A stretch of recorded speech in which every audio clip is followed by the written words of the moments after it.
কিছুদিন ধরে রাজনৈতিক পরিস্থিতি খুবই খারাপ বাংলাদেশের। প্রধান উপদেষ্টা বিভিন্ন দলের সাথে বৈঠক করতেছেন। আজকে আপনাদের সাথে শেয়ার করব বাংলাদেশ হেফাজত ইসলাম খেলাফত মজলিসের সাথে তারা বসেছেন।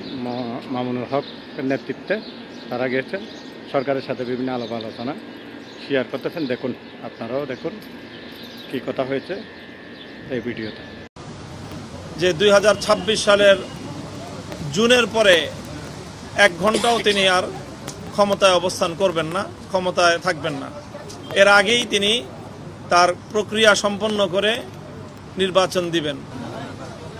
আমরা বর্তমান পরিস্থিতি, বিশেষ করে গত 3-4 দিন যাবৎ বাংলাদেশের রাজনীতিতে যে এক ধরনের অস্থিরতা, জনমানুষের মধ্যে যে উৎকণ্ঠা বিরাজ করছে, সেই জায়গা থেকে আমরা প্রধান উপদেষ্টাকে অনুরোধ করেছি যে কোনো অবস্থাতেই পরিস্থিতি যাই হোক না কেন তিনি যেন মাঝপথে হাল ছেড়ে না দেন।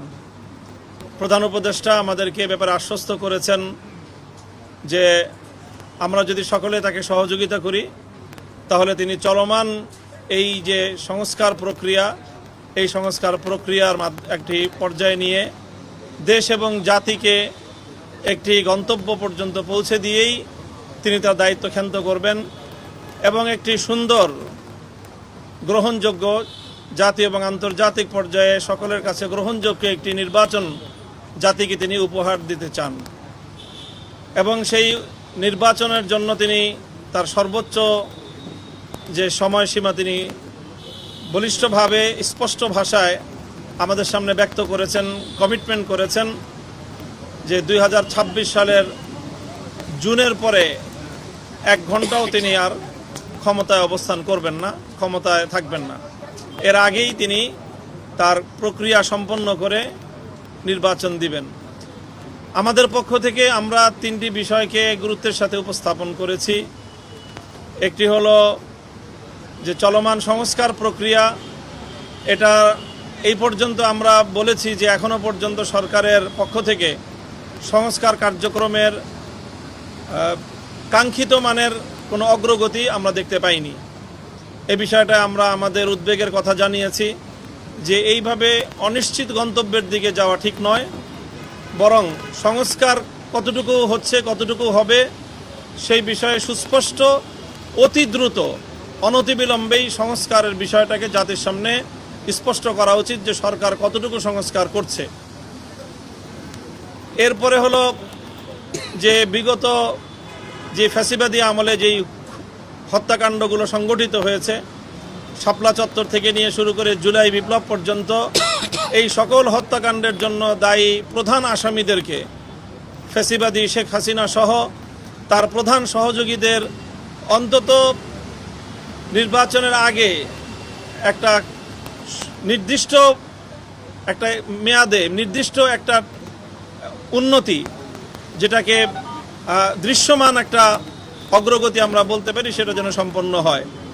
এ বিষয়ে আশ্বস্ত করেছেন যে অতি দ্রুতই ইনশাল্লাহ এমন একটি আমরা সংবাদ পাব, যার মাধ্যমে আমরা আশা করি যে ফ্যাসিবাদী আমলের এই খুনি হত্যাকারীদের অন্তত 2-4টা মামলায়ও বিচার কার্যক্রম সম্পন্ন হবে এবং অনতিবিলম্বে তার ট্রায়াল শুরু হবে এবং সেই ট্রায়ালের মাধ্যমে সেই বিচার সম্পন্ন হবে। এই বিষয়ে আশ্বস্ত করেছেন। আর একটা বিষয় অত্যন্ত বলিষ্ঠতার সাথে তিনি বলেছেন যে করিডোর এবং বন্দর ইস্যুতে দেশ এবং জাতির স্বার্থ বিরোধী কোনো কার্যকলাপ অন্তত তার দ্বারা সম্পন্ন হবে না। তিনি তার উপর আস্থা রাখার জন্য আমাদেরকে বিশেষভাবে অনুরোধ করেছেন। আমরা বলেছি যে এই সকল বিষয়ে, বিশেষ করে করিডোর ইস্যুতে, বন্দর ইস্যুতে, আন্তর্জাতিক যেই ইস্যুগুলো রয়েছে সেখানে যেন সকল রাজনৈতিক দলগুলোকে সম্পৃক্ত করে সেই বিষয়ে রাষ্ট্র এবং সরকার তার সিদ্ধান্ত গ্রহণ করে এবং পলিসি মেনটেন করে। এবং আমরা এটাও বলেছি যে রাজনৈতিক দলগুলোর সাথে যে সরকারের একটা দূরত্ব তৈরি হয়েছে, যেখান থেকে জাতীয় একটা উদ্বেগ তৈরি হয়, সেই জায়গাটাতেও যেন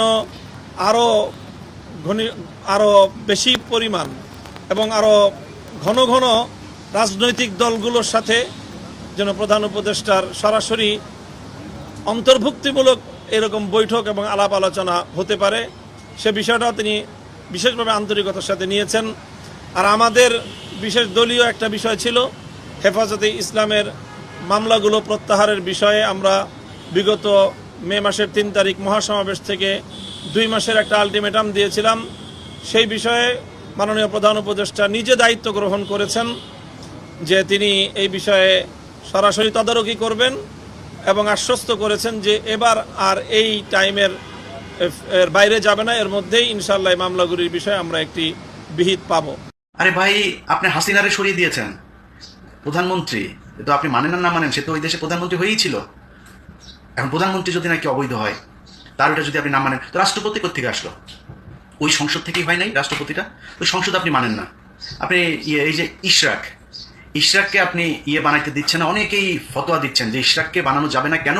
কারণ হচ্ছে ইশরাক ওইটা যদি দেয় তাহলে তো ইশরাককে আবার আমাদের ওই নির্বাচনটা মেনে নেওয়া হবে। আর ভাই, ইশরাকের নির্বাচন আপনার ওইটা দিতে বলছে কে? ইশরাককে তো মানুষ নামই দিয়েছে জনতার মেয়র, ওই এমনিতে যায় বসবে, ওরা আপনার ওই নির্বাচনের হিসাবে দেওয়ার দরকার। অনেক জায়গায় বসাচ্ছেন না লোকজন, আপনি রিটায়ার্ড পুলিশের লোককে আইনে পুলিশের আইজিপি বানাচ্ছেন, কমিশনার বানাচ্ছেন। আর ইশরাকের মতো একজন মানুষকে, আপনি এত জনপ্রিয় একজন মানুষকে আপনি দিচ্ছেন না আপনার সিটি কর্পোরেশন। বিদেশ চলে যাবেন, আমরা যাব কোথায়? আপনি যদি পদত্যাগ করতেই চান তাহলে বাংলাদেশের সমস্ত জুলাই যোদ্ধাদের নিরাপত্তা দিয়ে পদত্যাগ করতে হবে। তার আগে পদত্যাগ কইরে আপনি যমুনা থেকে বের হইতে পারবেন না, আমরা বলে দিলাম। আর এই যে একজন ইউটিউবার, ফেসবুকার, এরা হচ্ছে দেশপ্রেমিক। দেশের বাইরে থেকে এরা আপনার দেশ স্বাধীন করে ফেলেছে। এই ল অ্যান্ড অর্ডার, এটা তো এখনো মব জাস্টিস দিয়ে চলছে অনেক ক্ষেত্রেই। সেনাপ্রধান কেন বলছেন যে এই সমস্ত মব জাস্টিস চলতে দেওয়া যাবে না? আমরা নির্বাচনের কথা বলছি, উনিও নির্বাচনের কথা বলছে। এটা তো দোষের কিছু না। অযথা সেনাবাহিনীকে আপনার আরেকটা মুখোমুখি অবস্থানে দাঁড় করিয়ে আচ্ছা জনগণের মাঝে বিভ্রান্তি তৈরি করার তো কোনো মানে নাই। আজকে বিএনপির, আমি জানি না আজকে এই আপনার এই বর্তমান তথ্য প্রযুক্তির এই যুগে সাইবার যুদ্ধ মোকাবেলা করার জন্য তাদের প্রস্তুতি কি? তাদের নেতাদের চরিত্র হনন করা হচ্ছে, যাকে তাকে রয়্যাল এজেন্ট বানিয়ে দিচ্ছে, ষড়যন্ত্রকারী বানিয়ে দিচ্ছে। আর এই যে একজন ইউটিউবার, ফেসবুকার, এরা হচ্ছে দেশপ্রেমিক। দেশের বাইরে থেকে এরা আপনার দেশ স্বাধীন করে ফেলেছে, সিনিয়র নেতাদের চরিত্র হনন করছে। এইগুলো নিয়ে আমি জানি আপনাদের এগুলো কনফিউজ করে কিনা। তো এইভাবে যদি মানুষের মাঝে বিভ্রান্তি তৈরি করে তাহলে তো মানুষ বিভ্রান্তিতে পড়বে। সেই জায়গা থেকে আমাদের নেতা কর্মীদের, যে দল করি, সংগঠন করি, তাদের নেতা কর্মীদেরকেও দিক নির্দেশনা একটা দেওয়া দরকার। কোন বিষয়ে তারা মন্তব্য করবে, কোন বিষয়ে তারা শেয়ার দেবে, কোন বিষয়ে লিখবে। কারণ সোশ্যাল মিডিয়াতে সামাজিক যোগাযোগ মাধ্যম এই যে একটা অসামাজিক যোগাযোগ মাধ্যম এখন পরিণত হয়েছে। আপনারা দেখেন আজকের এই যে শিরোনাম, গণতন্ত্র মানবাধিকার প্রতিষ্ঠায় নির্বাচন চাওয়া রাজনৈতিক কর্মীরা আন্দোলন করেছে। আমরা তো নির্বাচন চাবো। নির্বাচনের কারণে যদি স্যার চাপ ফিল করে যে না, তাহলে তিনি সংস্কার করতে পারবেন না, এইটা কেমন কথা? নির্বাচন আমরা চাইতে পারবো না? রাজনৈতিক দলগুলোর সাথে আলাপ আলোচনা নেই। আজকে এই বন্দরের মতো বন্দর, বাংলাদেশের কৌশলগত বন্দর চিটাগাং, জিও পলিটিক্যালি যে এত গুরুত্বপূর্ণ, এই বন্দর দিয়ে দেবেন রাজনৈতিক অংশীদার যারা রাষ্ট্র চালাবে। আলটিমেটলি তো রাষ্ট্র রাজনীতিবিদরা চালায়, তাদের সাথে আলাপ করবেন না? আপনারা করিডোর দিয়ে দেবেন, তাদের সাথে আলাপ করবেন না? এই সরকার সৌভাগ্যবান, বাংলাদেশের ইতিহাসে সবচেয়ে সকলে আশীর্বাদ পুষ্ট সরকার ছিল। বিএনপি বলেছে, জামাত বলেছে, সমস্ত রাজনৈতিক দল বলেছে এটা আমাদের সরকার। আমরা সকলে মিলে এই সরকারের মাধ্যমে এই গণহত্যার বিচার, রাষ্ট্র সংস্কার এবং বাংলাদেশের গণতান্ত্রিক উত্তরণে আমরা সবাই মিলে কাজ করতে চাই। সবাই সরকারকে সহযোগিতা করুন। আজকে পরাজিত শক্তি নানানভাবে হাজার হাজার কোটি টাকা ইনভেস্ট করে বিভাজন করার জন্য, এখানে একটা পরিস্থিতি তৈরি করার জন্য ওত পেতে আছে। যে কোনো ইস্যুতে তারা কিন্তু আপনার কাজে লাগাবে। এখন অনেক রাজনৈতিক দল, সংগঠন, ছাত্র, তরুণরা বুঝে না বুঝে বিভিন্ন ইস্যুতে হুটহাট নেমে যাচ্ছে। তাদের মধ্যে ঢুকে তারা কিন্তু স্যাবোটেজ করতে পারে। এই ক্ষেত্রে আমাদের যে ন্যূনতম ঐক্য ছাত্র, যুবক, তরুণ রাজনৈতিক দলগুলোর মধ্যে, এটা খুবই প্রয়োজন। এবং এখানে মঈন স্যার আছেন, তারা নীতি নির্ধারণী পর্যায়ের নেতা। বিএনপিকে আমরা বলেছি আগামীতে বাংলাদেশকে স্থিতিশীল রাষ্ট্র হিসেবে গড়ে তোলার জন্য আগামীর সরকারটা হওয়া উচিত হবে সকল দলকে নিয়ে। পার্লামেন্টে একটা জাতীয় ঐক্যমতের সরকার, সব দলের প্রতিনিধি পার্লামেন্টে থাকবে। সেই জন্য একটা সরকার যদি আমরা গঠন করতে পারি, তাহলে যারা মেজরিটি নিয়ে সরকার গঠন করবে তারা একটা স্থিতিশীল পার্লামেন্ট তথা একটা স্থিতিশীল দেশ হিসেবে আগামী 5 বছর বাংলাদেশকে পরিচালনা করতে হবে।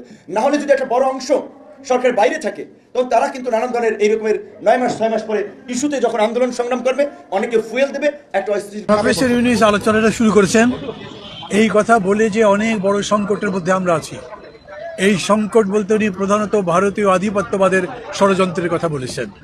ভারতীয় আধিপত্যবাদ আমাদের এই পরিবর্তনকে একেবারে স্বীকার করতে চায় না, পারলে আমাদেরকে একদিনে ধ্বংস করে দিতে চায়, এবং সেই জন্য যা যা করবার দরকার সব তারা করছে। এই ছিল তার কথা। এবং এজন্য উনি বেশ চিন্তিত। উনি চাইছেন যে এজন্য সমস্ত জাতির ঐক্যবদ্ধ হওয়া দরকার, রাজনৈতিক দলগুলোর মধ্যে ঐক্যবদ্ধ হওয়া দরকার, কিন্তু দিন দিন এই ঐক্যটা দুর্বল হচ্ছে, এই জন্য উনি চিন্তিত, উনি বেশ খানিকটা হতাশ। আমরা আমাদের পক্ষ থেকে বলেছি যে না, এই প্রশ্নে আমরা সবাই এক থাকবো, আমাদের ডিফারেন্স যেটা থাকবে, সেলিম ভাই যেটা পরে বললেন যে যেরকম করে ডাইভার্সিটি অ্যান্ড ইউনিটি হবে, আমাদের মধ্যে মতপার্থক্য থাকবে কিন্তু মূল জাতীয় ইস্যুগুলোতে আমরা ঐক্যবদ্ধ থাকবো, সেই বিষয়গুলো তাকে বলেছি, উনি মোটামুটিভাবে আশ্বস্ত হয়েছেন। আর একটা বিষয় তিনি বিশেষ করে বললেন হঠাৎ করেই যে আমি সেদিন খুবই হতাশ হয়ে গেলাম আমার মিটিংয়ের মধ্যে যখন উপদেষ্টা পরিষদের সঙ্গে বসছি, আমার মনে হলো আমি এতদিন ধরে যেগুলো করছি এগুলো কোনোটাতেই সফল হতে পারবো না, সবই ব্যর্থ হয়ে যাবে, সংস্কারও হবে না, ঠিকমতো নির্বাচন করতে পারবো না। এই জন্যে আমি মনে করেছি আমার দায়িত্বে থাকা দরকার নাই, অতএব আমি ঘোষণা দিয়েছিলাম যে আমি পদত্যাগ করছি। এই নিয়ে অনেক কিছু হয়েছে, তাদের নিজেদের মধ্যে সেগুলো একটা বিস্তারিত কাহিনী বললেন, কীরকম করে বাকিরা থেকে পার্সু করেছে, বাকিরা তাকে আটকেছে, পদত্যাগপত্র লিখতে দেয়নি, লিখলেও সেটা পাঠাতে দেয়নি এবং তাকে ধরে রেখেছে। আমরা আবার রসিকতা করে বলেছি, আমরা উপদেষ্টা পরিষদকে ধন্যবাদ দিচ্ছি, আমরা এখন চাই না, আমরা যারা বসছি তারা সমগ্র জাতি চায় না যে এখন এইভাবে ডক্টর ইউনূস ক্ষমতার জায়গা থেকে বিদায় নিয়ে নিক, তাহলে আমাদের জন্য সংকটটা বেশি হবে।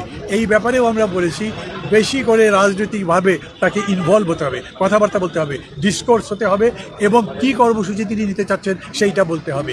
বেসিক্যালি যেহেতু রাজনীতিটা হচ্ছে নির্বাচন সামনে, সেই নির্বাচনের রোডম্যাপ তার বলা উচিত এবং তিনি কীরকম করে নির্বাচন করতে চান, তার ডেডলাইন কবে, সেই সম্পর্কে তার বলা উচিত।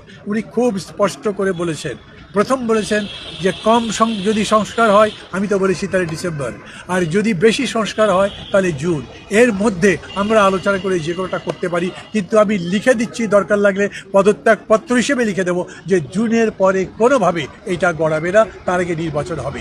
যারা সন্দেহ করে যে না আমি বোধহয় কোনো মত্ত ভাসছি, ক্ষমতা আরও কুক্ষিগত করতে চাই, দীর্ঘস্থায়ী করতে চাই, তাদেরকেও দরকার লাগলে আমি প্রভিজনারি নোটের মধ্যে করে কিছু দিয়ে বলবো যে আমি কোনোভাবেই আমার ক্ষমতা এক্সটেন্ড করতে চাই না, এই অন্তর্বর্তী সরকার ক্ষমতা আর বেশি বাড়াতে চায় না, সামনে বরঞ্চ একটা নির্বাচন দিয়ে গণতন্ত্র নির্মাণের জন্য যা করা